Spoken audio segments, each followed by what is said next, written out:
Game on. Leaders in Las Cruces telling people to pack the Pan Am this weekend, even though COVID-19 is still surging. The answer they gave when CBS 4 On Your Side asked about the soundness of that advice. In diagnosing the borderland, the new trend hospitals are seeing among our smallest patients. And a wannabe thief chased down by a stranger. The bad luck that may have landed him in jail. This is CBS 4 at noon. Happy Thursday, and thank you so much for joining us for CBS 4 at noon. I'm Selena Madrid. And I'm Amanda Guillen. The U.S. Homeland Security Secretary will make a stop in El Paso this week. Now, this visit comes at a time when the White House is taking heat from Democrats and Republicans for its immigration policies. That's where we find CBS 4 at noon's Liana Golden. She's live in the newsroom with the differences that are bringing the parties together. Liana, thank you. And there are more illegal border crossings in El Paso this year compared to last year. Customs and Border Protection reported 49,000 encounters from October through December compared to 28,500 during the same three-month period a year ago. CBP noting those numbers are higher in part because some people have been caught multiple times. Meantime, Vice President Kamala Harris is set to visit Honduras to talk about U.S. border migration with the country's soon-to-be new president. Harris is expected to arrive today. She will also be attending the new president's inauguration. The incoming president promised to fight against corruption and crime, the same issues that are seen as the root of migration issues. To the COVID-19 pandemic, positive test results are going up right here in El Paso. Today, our positivity rate topped 35%. More than 1,700 new cases were reported and 17 COVID-related deaths. More than 500 people remain hospitalized with the virus. And CBS 4 On Your Side spoke with an infectious disease specialist at Texas Tech Health Sciences Center in El Paso, who says there would be more hospitalizations if not for our high vaccination rate. And Dr. Michelson tells us 2 oral treatments for COVID are being used at local hospitals. The pills are reserved for high-risk patients. There's a bit of a conflict of interest at NMSU this weekend. The school and the mayor are encouraging people to pack the Pan Am for a big game against Grand Canyon University. But as some have pointed out, packing an indoor venue may not be the smartest thing in the midst of the Omicron surge. I spoke with school leaders who tell me they are confident they can host a safe event.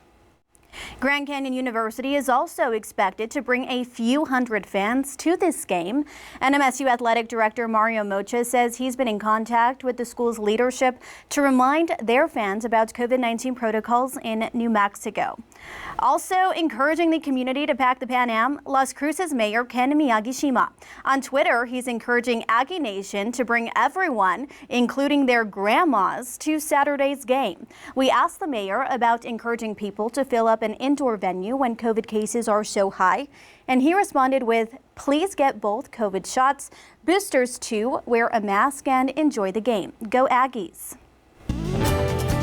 Now for a look at weather, we send things over to forecaster Brady Brewster. Brady, I'm trying to take my kids to the park this afternoon, so give me some good news weather-wise. All right, well, if you can get there earlier than later, you're going to be okay. Our temperatures right around where they should be for this time of the year. Have a closer look at the cold front that we're tracking coming up in just a few minutes. Ladies? Brady, thank you. A woman is behind bars charged with animal cruelty after police were tipped off thanks to posts on social media. This is Lupe Rodriguez. El Paso police say she tied her dog to a gate on the outside of a window for more than 10 hours. Police say the dog was sitting on a box and the cord that was around its neck was so short that if the dog fell off or if the box tipped over, the dog would have choked. Rodriguez was booked on a $3,000 bond. El Paso firefighters tackled a big house fire in the Lower Valley.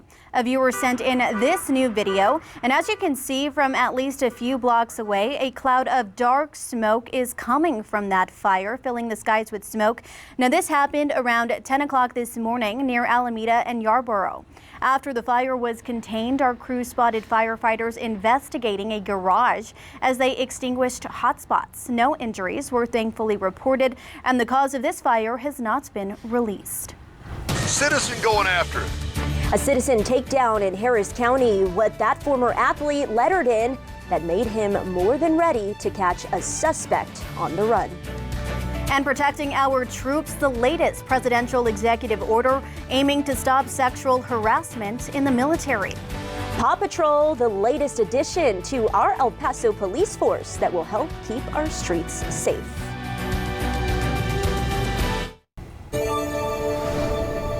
Citizen going after him.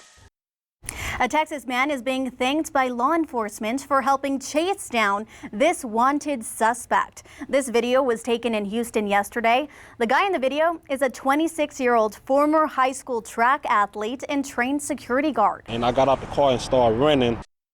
Devin was able to hold the suspect down until sheriff's deputies arrived and arrested him. President Biden signed an executive order making sexual harassment within the military a criminal offense. And the order follows sweeping military justice reforms that are part of the 2022 National Defense Authorization Act.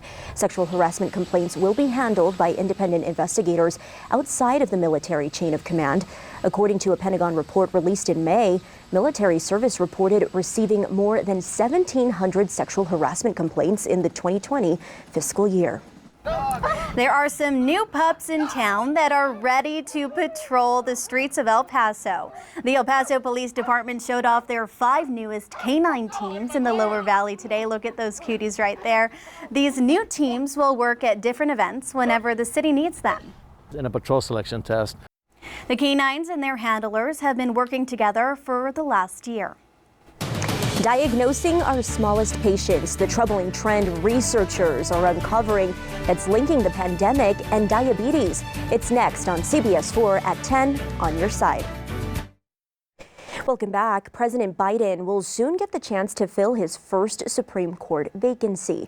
A senior Democratic congressional staffer and 2 White House members confirmed to CBS News that Justice Stephen Breyer plans to retire in June. He is a senior member of the Supreme Court's liberal wing and has served for nearly 28 years after being appointed by President Clinton. The list of potential picks is growing, but while on the campaign trail in 2020, President Biden vowed to make history and nominate the first Black woman to the bench. Now, across the aisle, Senate Minority Leader Mitch McConnell said it's too early to tell whether Republicans might try to block the president's eventual pick. And checking back in on the pandemic, the CDC is now reporting that new daily COVID infections and hospitalizations are down, but deaths are increasing. The weekly average for COVID deaths is nearly 2,200 a day, which is the highest it's been since last February. The federal government is hoping the free COVID tests being shipped out and having free N95 masks available at pharmacies across the country will help contain the spread. Meanwhile, a new CDC study finds children who were infected with COVID-19 are now at a higher risk of developing diabetes. The study looked into more than 500,000 children under the age of 18 and found that those who had COVID were more likely to be diagnosed with diabetes than those who were not infected. The CDC found the COVID virus can directly affect pancreatic cells that produce insulin, but they're still trying to pinpoint what causes that to happen. Some incredible new video. Hundreds of dolphins stampede off the coast of Southern California. Come and take a look. This amazing sight was captured by a whale watching boat near Newport Beach on Sunday. Experts say the dolphins may have been trying to evade a predator or trying to catch up to food. So beautiful. I've actually been on a cruise too, and just seeing like the dolphins in the water, I mean, it's like intense. That's incredible. Majestic. I don't know that I've ever seen that many of any type of animal at one time.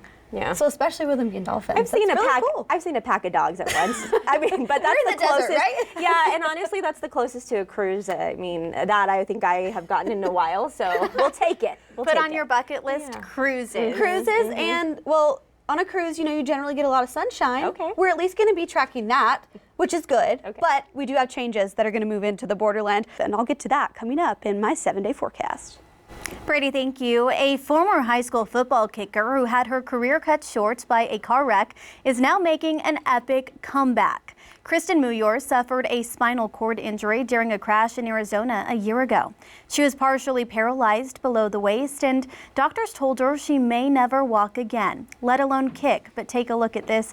After grinding her way through physical therapy and training, she did this. It's a full circle moment for her because now she's the kicking coach at her former high school.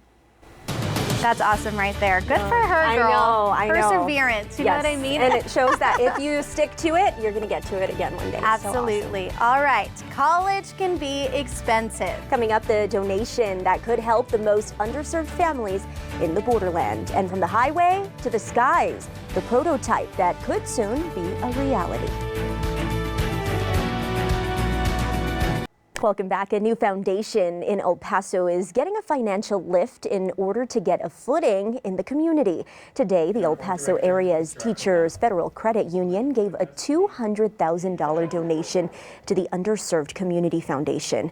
The new group has a goal of helping families living in poverty and giving them financial resources. And the foundation first got started in February of last year. University Medical Center is celebrating 107 years serving the borderland. It first opened their doors in 1915 when it was called El Paso County General Hospital.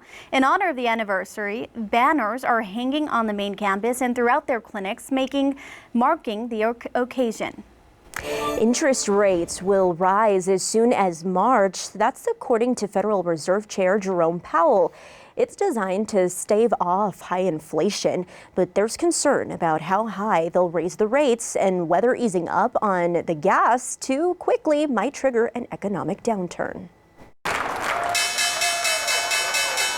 This news did cause a topsy-turvy day on Wall Street. The Dow fell 130 points, while the S&P 500 dropped 0.2%. President Biden spoke with the CEOs of several major companies about the Build Back Better agenda. He asked them for feedback about certain parts of the plan. Several executives emphasized climate change, child care, and American manufacturing as key takeaways. Getting in your car and flying to work may soon be a reality. Sounds crazy, right? This video shows a prototype from the company Aircar. It's even been given an airworthiness certification in Slovakia, in line with European aviation standards.